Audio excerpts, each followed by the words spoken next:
They are the second natives we meet on Tatooine in Star Wars, and they're definitely not cute little scavengers.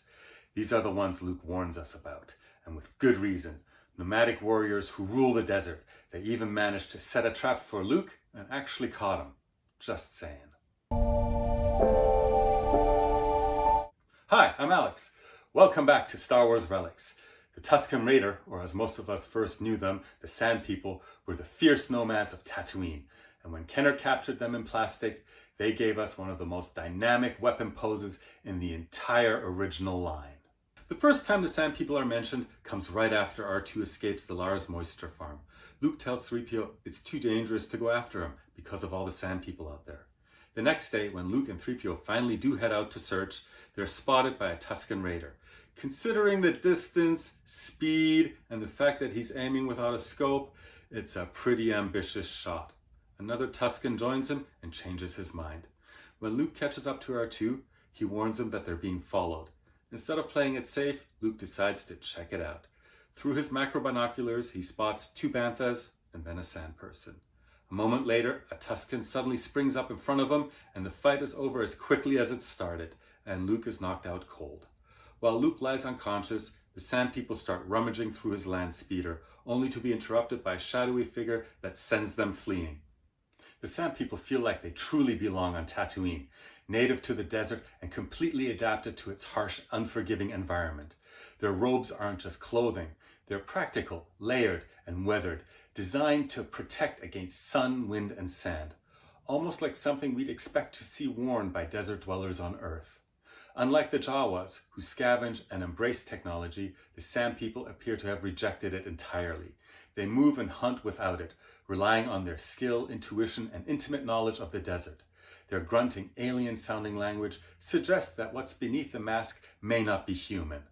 They are clearly warriors, moving with precision and purpose, and they remind me of the Tuaregs of Nigeria, nomadic desert people who also live in harmony with one of the world's harshest environments.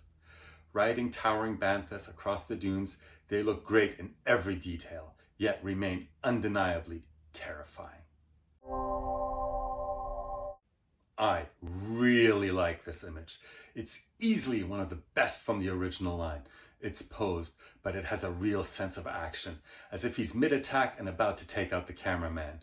We get a perfect view of both the weapon and the head, capturing all the intimidating details. Over time, Kenner continued to tweak the figure's name. On the original Star Wars and Empire Strikes Back cards, he was labeled Sand People. For the Empire Strikes Back Admiral Akbar mail-in offer, it became Sand People, one word. Then, with the Return of the Jedi and the Tri-Logo releases, he was finally called Tusken Raider with Sand People in brackets. The image that debuted on the original 12-back card is the same image carried all the way through the line, from Star Wars through to the Tri-Logo release, and he never received a Power of the Force card. For the Empire Strikes Back and Return of the Jedi cards, the photo was noticeably darkened, which took away some of the vibrancy. To their credit, the Tri-Logo version removed this darkening, letting the details breathe again. I like that they kept the background, keeping him in his environment. I can't imagine a better choice for this figure. The likeness of the Tusken Raider's head is spot on, with all the essential details captured. The forehead spikes are present, giving it the unmistakable silhouette, and the eye lenses look as great as on screen. The mouthpiece feels as close to the screen-used look as one could expect, flanked by the side breathing tubes, which in later versions of the action figure showed as hollow rather than capped. The textured fabric wraps are especially impressive, adding depth and authenticity. Unfortunately, the silver paint applied to the eyes, spikes, and breathing tubes was not very durable. It was applied lightly and wore off very easily. Still, considering how early on in the action figure history we're talking about, it remains remarkably accurate to what we see on screen. Once again, the costume accuracy on this figure is quite good. The color is a little lighter than it should be. Something darker and dirtier would have better captured the worn desert look of the Tuskens. From what I can tell, they usually wear crisscrossing ammo belts, but this figure only has one. That doesn't necessarily make it inaccurate, since variations could exist. The belt itself has just 3 pouches, whereas the on-screen version carried many more, though presumably the extra detail wasn't considered necessary since the vinyl cape covered most of it anyway. One nice touch is the sculpted neck cylinder, which is clearly visible, even with the cape on. The detail and coloring are surprisingly good.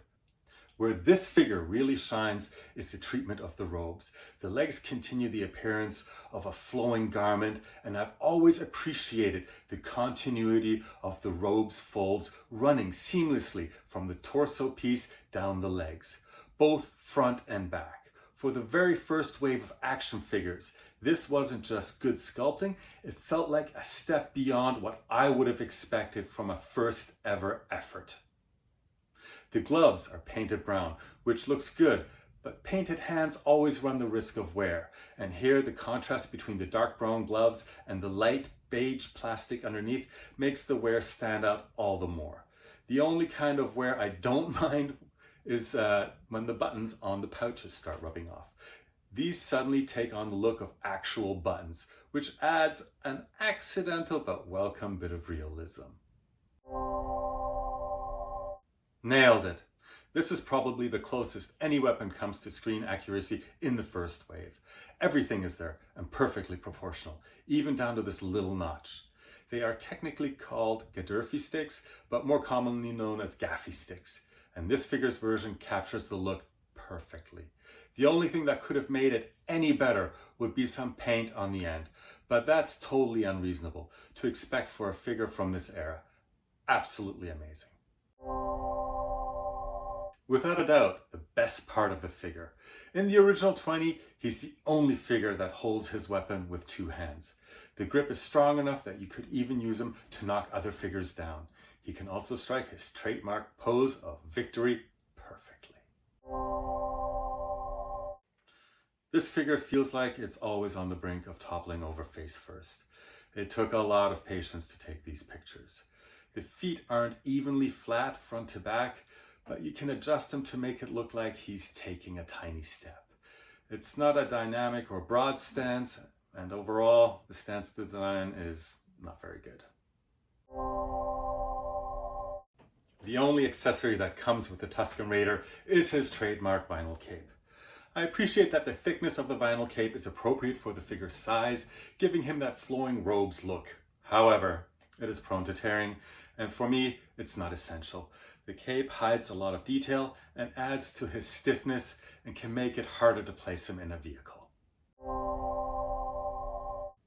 For our second career, my wife and I created Fresh Solutions Therapy. Are you tired but wired, struggling to sleep, and when you finally wake up, you're still exhausted? Feeling like you're running on empty? Chances are you're dealing with stress and heading towards burnout. We have the team that really wants to help you feel more like yourself again. If this sounds like you, please check out freshsolutionsTherapy.ca for a free 15-minute consultation. I know our team can help you. There are so many things to rave about with this figure.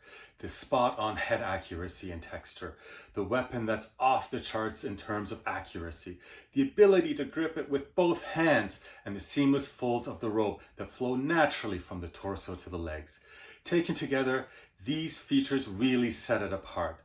That said, it still carries the trademark narrowness of the original 20 figures, something that wasn't especially noticeable back in the day. The head also seems to tilt slightly forward and feels just a bit oversized compared to the body. But those quirks don't take away from the overall impact of what is otherwise a very strong figure. Thanks to the head and weapon, it is unmistakably a sand person. I always thought it was awesome that he could grip the gaffy stick with both hands, and in my universe, that weapon was strong enough to stand up to a lightsaber. I know I had 2 of them early on, but in this picture, there's only 1 left, so I must have traded the other one away. I got my first sand person early on, and by default, he became my bad guy. But as time went by and I got new bad guys with blasters, he moved into a supporting role. I'm absolutely blown away by the response to the Death Star droid video. At last check, it's past 13,000 views. I'm so grateful to everyone who's subscribed and to all of you who've taken the time to comment. I love the conversation, even the pushback, especially seeing how many people are sticking up for the Death Star droid card. This is exactly the kind of back and forth I was hoping for. If you're enjoying what you see here, please hit subscribe, give the video a like, and drop your favorite Sand People story in the comments. I'd love to hear it. And don't forget to check out the Star Wars Relics Facebook page, where I post each new episode's thumbnail 24 hours before it drops. And if you know your Star Wars, you already know who's next. Until then, take care.